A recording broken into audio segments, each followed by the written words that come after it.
Much damage, a lot of it potentially irreparable, is being done to the Republic behind the belief held by many that the United States is systemically racist. The slavery that existed on this continent from the early 17th century through the middle of the 19th century constitutes Exhibit A in that argument. The segregation that persisted well into the 20th century constitutes Exhibit B. Exhibits A and B are being taught in schools while being exploited for political and financial gain in the culture. What's missing is Exhibit C, the sea change on race that began in the 1960s. The Civil Rights Act of 1964 was sweeping and undeniable. In a stroke, all forms of hitherto legal racial discrimination were outlawed in every corner of the country. But much more significant than the passage of legislation was the changing of hearts and minds.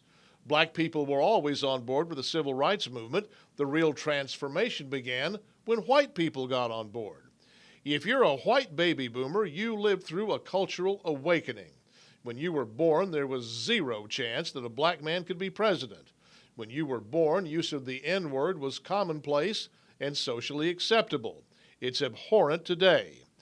Any discussion of race in this country that willfully ignores the progress that has been made is, by definition, dishonest. That's my word. What's yours? Go to youtellmetexas.com and you tell me.